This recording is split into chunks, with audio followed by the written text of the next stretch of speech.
வணக்கம். நீங்கள் இணைந்திருப்பது உதயன் டிஜிட்டல் வலையொலியின் பிரதான செய்திகளுடன். செய்தி தொகுப்பு உதயன் டிஜிட்டல் செய்தி பிரிவு. செய்திகளுடன் இணைந்திருக்கும் நான் லிஷா தரணீஸ்வரன்.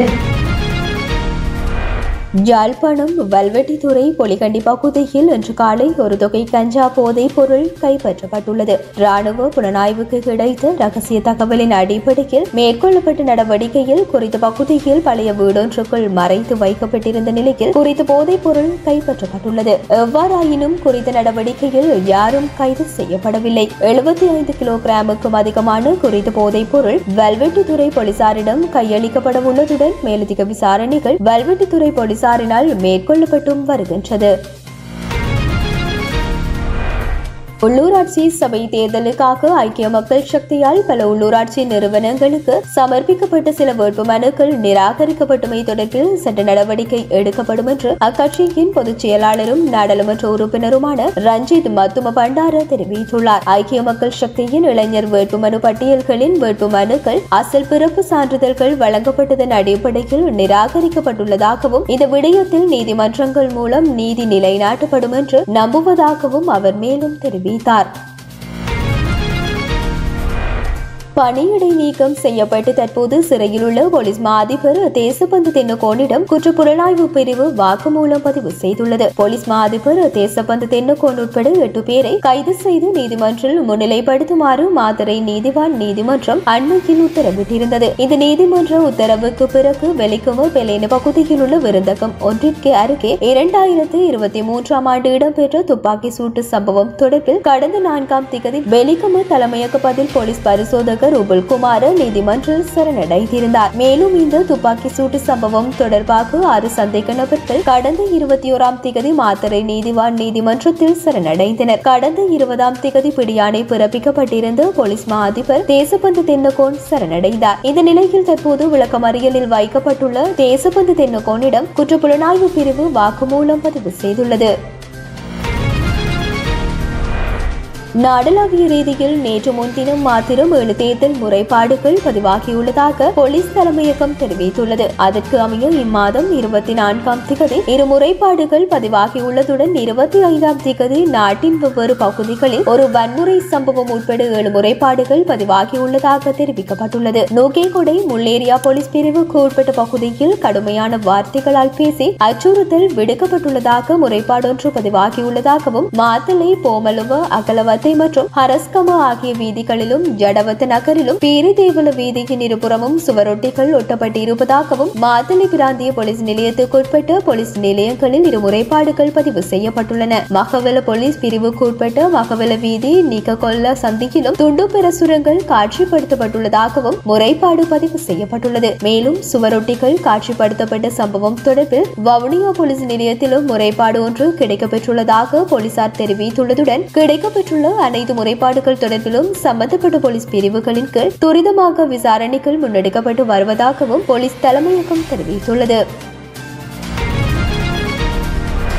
எல்லை தாண்டி மீன்பிடித்த குற்றச்சாட்டில் நெடுந்தீவு கடற்பரப்பில் 11 மீனவர்கள் கைது செய்யப்பட்டுள்ளதோடு ஒரு படகும் கைப்பற்றப்பட்டுள்ளதாக தெரிவிக்கப்பட்டுள்ளது. நெடுந்தீவு அருகே எல்லை தாண்டி மீன்பிடித்ததாக கூறி 11 மீனவர்கள் இலங்கை கடற்படையினரால் கைது செய்யப்பட்டுள்ளதாகவும் குறித்த அனைவரும் மயிலட்டு மீன்பிடி துறைமுகம் அழைத்து வரப்பட்டு பின்னர் கடற்றொழில் மற்றும் நீரியல் வளங்கள் பிரிவினரிடம் ஒப்படைக்க நடவடிக்கை மேற்கொள்ளப்பட்டுள்ளதாகவும் கைதான மீனவர்களை நீதிமன்றில் முன்னிலைப்படுத்த நடவடிக்கைகள் மேற்கொள்ளப்பட்டுள்ளதாகவும் தெரிவிக்கப்பட்டுள்ளது.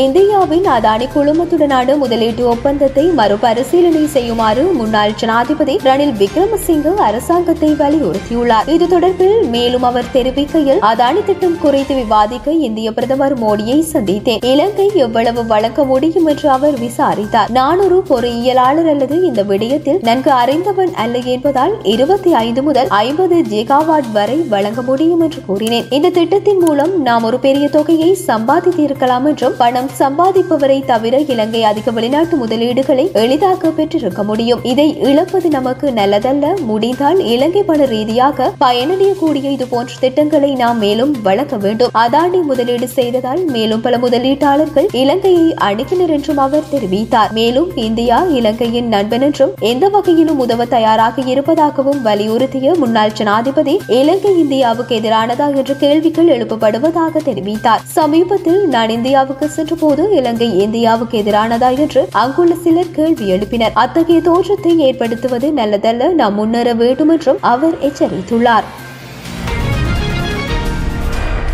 இந்தியாவில் சட்டவிரோதமாக இயங்கி வரும் 357 வெளிநாட்டு இணையதள விளையாட்டுகளுக்கு தடை விதிக்கப்பட்டுள்ளது. அதன்படி சட்டவிரோதமாக இணையதள விளையாட்டுகளுடன் இணைக்கப்பட்டுள்ள வங்கிக் கணக்குகளையும் இந்திய மத்திய அரசு ரத்து செய்துள்ளதாக இந்திய ஊடகங்கள் தெரிவிக்கின்றன. இந்தியாவில் பயன்படுத்தப்பட்டு வரும் வெளிநாட்டு இணையதள விளையாட்டுகளை விளையாடுவதற்கு அந்நாட்டு அரசாங்கம் தடை விதித்துள்ளது. இணையதளங்களில் விளையாடப்படும் சில விளையாட்டுகளுக்கு சில இணையதளங்கள் வரி செலுத்த வேண்டிய தொகைகளை மறைத்து வரி கடமைகளை தவிர்த்து வருகின்ற காரணத்தினால் அத்தகைய இணையதளங்களுக்கு எதிராக நடவடிக்கை மேற்கொள்ள இந்திய அரசு தீர்மானித்துள்ளது.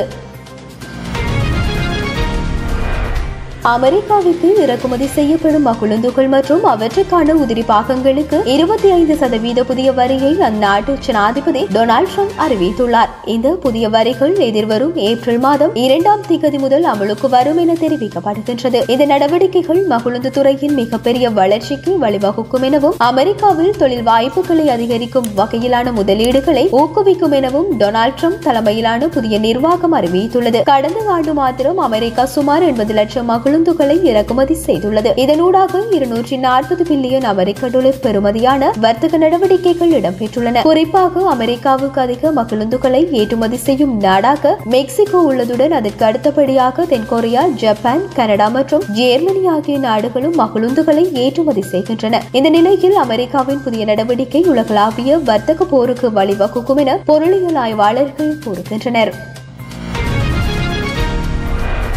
நடப்பு சாம்பியனான அர்ஜென்டினா 2026 கால்பந்து உலகக்கிண்ண தொடருக்கு தகுதி பெற்றுள்ளது. உருகுவே, பொலிவியா அணிகளுக்கு இடையிலான போட்டி கோல் எதுவுமின்றி சமநிலையில் முடிந்ததால் அர்ஜென்டினா தகுதி பெற்றது. இதன்படி 2026 கால்பந்து உலகக்கிண்ண தொடருக்கு தகுதி பெற்ற முதல் லத்தீன் அமெரிக்க நாடு என்ற பெருமையை அர்ஜென்டினா பெற்றுக் கொண்டுள்ளது. அர்ஜென்டினா 13 போட்டிகளில் 28 புள்ளிகளை பெற்றுள்ளது. அடுத்த ஆண்டு ஜூன் 11 முதல் ஜூலை 19 வரை நடைபெறும் உலக கோப்பையை கனடா, மெக்சிகோ மற்றும் அமெரிக்கா நடத்துகின்றன. தென் அமெரிக்காவில் இருந்து 6 நாடுகள் நேரடியாக தகுதி பெறுகின்றன. 7வது இடத்தை பிடிக்கும் அணி இன்டர் கான்டினென்டல் பிளே ஆஃப்களில் விளையாட வேண்டும். உலகக்கிண்ண தொடரை நடத்தும் நாடுகளை தவிர ஜப்பான், நியூசிலாந்து மற்றும் ஈரான் ஆகிய நாடுகள் ஏற்கனவே உலகக்கிண்ண தொடருக்கு தகுதி பெற்றுள்ளமை குறிப்பிடத்தக்கது.